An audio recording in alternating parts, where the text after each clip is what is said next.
My stepmother tried to steal my $25 million inheritance. She never saw the final clause. The email arrived at 6:47 in the morning. I remember staring at my phone in the dark, my coffee going cold on the nightstand, reading those words over and over until they stopped making sense.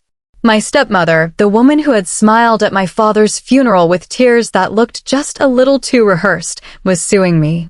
For everything. $25 million. The house on the lake. The company my father spent 30 years building. All of it. She thought she had already won. She thought I was just a grieving son who wouldn't fight back.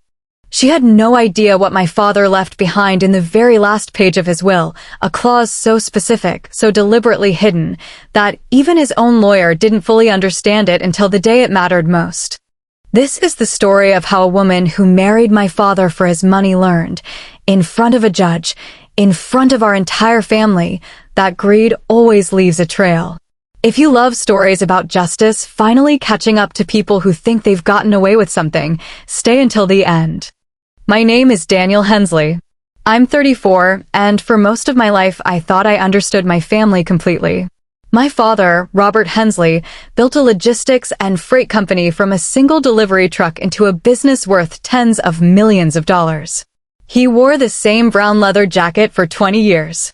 He drove a truck himself well into his 50s, long after he could have hired someone else to do it.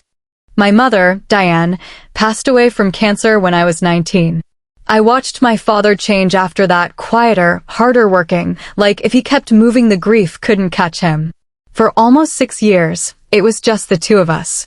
He called me every single day, even when I was away at college, just to ask if I'd eaten. That was who he was, steady, quiet, endlessly loyal. I never imagined that steadiness would one day become the very thing someone tried to use against him. I was 25 when my father told me he'd met someone. Her name was Vanessa, 11 years younger, worked in wealth consulting, and had a laugh that filled a room. At first I was happy for him. They married a year later at the lake house, the same place my mother used to plant tomatoes every spring. I stood up as best man. I didn't know yet that Vanessa had done this before.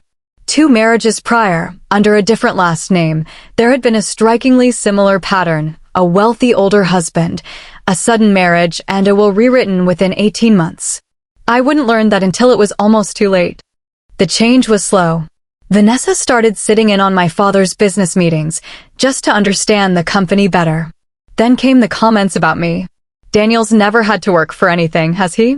It must be nice, knowing you'll just inherit it all. My father grew quieter around me. Our daily calls became weekly, then less. I didn't understand it then. I understand it now. She was slowly, deliberately cutting the line between us, one manufactured doubt at a time. My father passed away 18 months ago. A sudden heart attack in his office on a Tuesday. He was 63.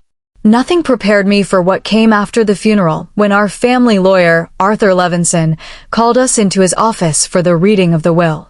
$25 million. The freight company. The lake house. Investment accounts. A property in Colorado I didn't even know he owned. Vanessa sat across the table, dabbing at dry eyes, and, even in my grief, something about her posture didn't match her performance. The bulk of the estate came to me through a trust. Vanessa was named a partial beneficiary, the lake house, a fixed monthly distribution for life. Generous, by any reasonable standard. Near the end, Arthur read a line almost as an afterthought, a standard no-contest clause, stating that any beneficiary who challenged the will would forfeit their entire inheritance. Vanessa's jaw tightened. I saw it. I just didn't understand why yet. The calls started within 2 weeks. Daniel, sweetheart, I just think your father would have wanted us to work something out privately. Every conversation was wrapped in soft, caring language, but underneath it was always the same push: restructure the trust in her favor, framed as honoring what your father really wanted. Then the warmth curdled into something colder. She hinted at hidden documents. She told my aunt I was hoarding the estate. Family members who'd known me my whole life started looking at me differently. 3 months in, her lawyer sent a settlement proposal, 40% of the company's shares, plus $4 million, in exchange for her dropping the matter. She wasn't asking, she was informing me what she expected. I refused, politely, in writing. That's when the real pressure began. Unannounced visits to the office. An attempted, unsuccessful move to get herself added as a co-signer on my father's accounts. And then, less than a week after I declined her offer, that early morning email, a formal will contest, alleging undue influence, diminished mental capacity, and fraud. She was accusing me of manipulating my own dying father. What hurt most was watching people I'd known my entire life quietly take her side. My Aunt Carol stopped returning my calls, then told me carefully, "I just don't want to get in the middle." A cousin posted vaguely online about greed tearing families apart.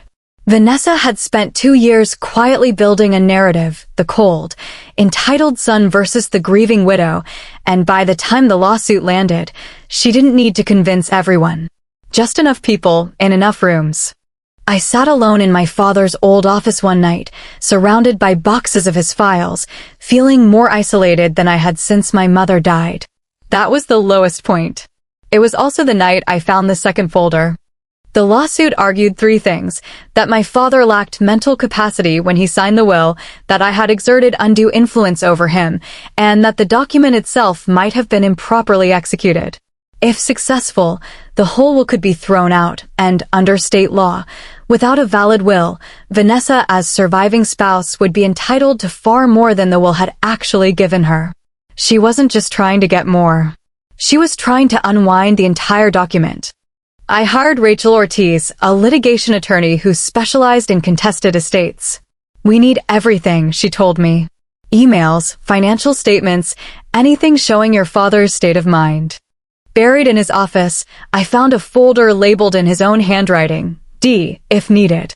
Inside were bank statements showing Vanessa quietly transferring large sums into a private account under her maiden name, starting almost a year before my father's death. There were emails between Vanessa and an outside estate attorney discussing how to restructure beneficiary designations months before my father passed.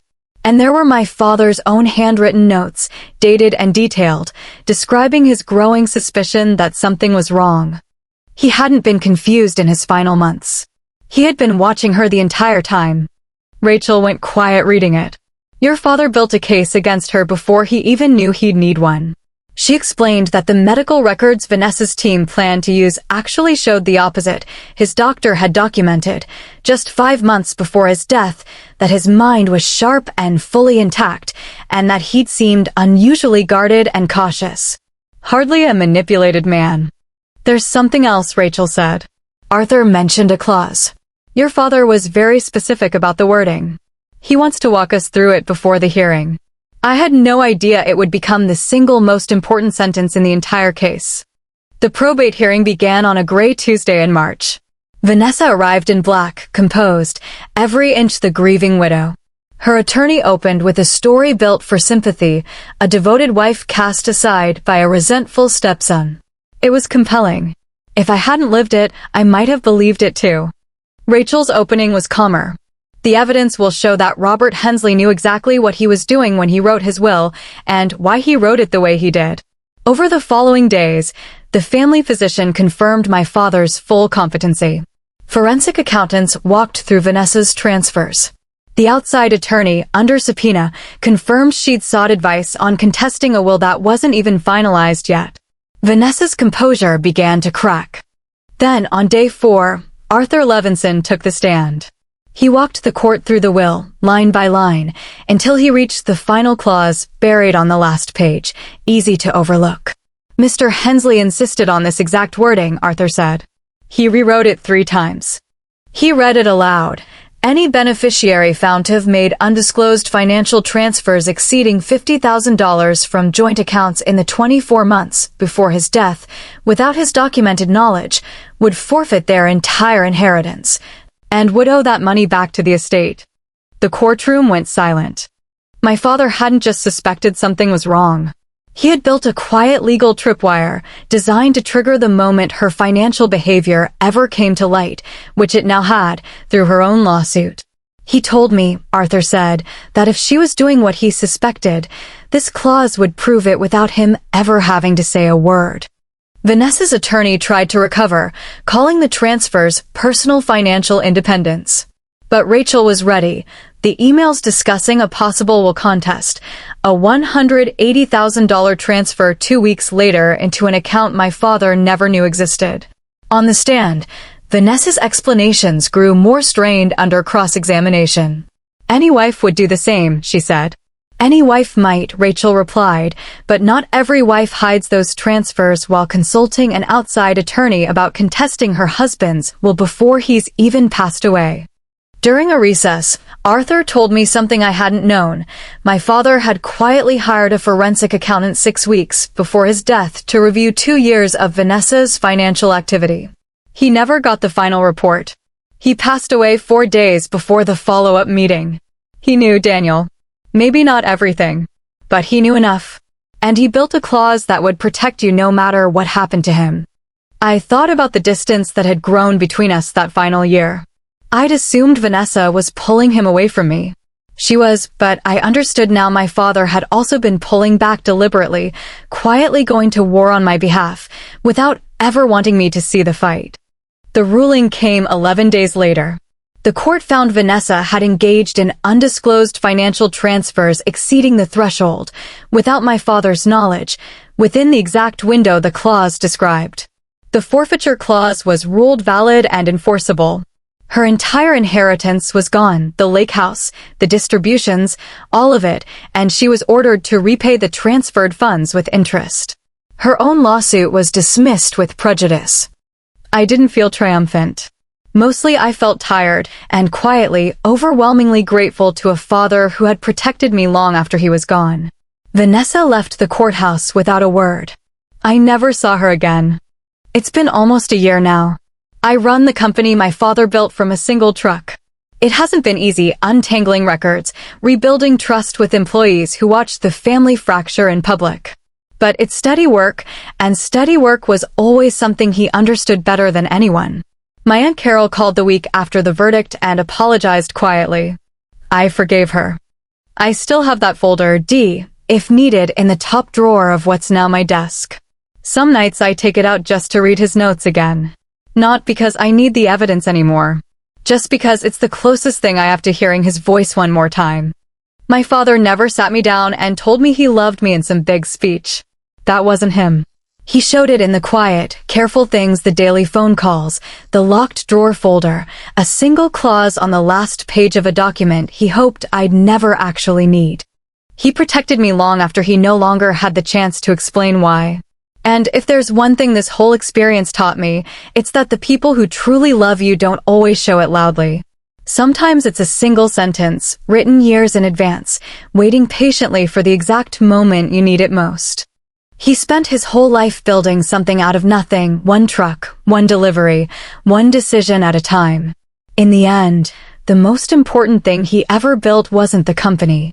It was the 25 words on that final page that made sure his son would be okay. If this story moved you, hit that like button and let me know in the comments. Do you think Robert knew exactly what he was doing when he wrote that clause, or did he just get lucky? I read every comment, so don't be shy. And if you want more real, raw stories like this one, make sure you subscribe to the channel and turn on notifications, because there's a lot more where this came from. Thank you for watching. I'll see you in the next story. End.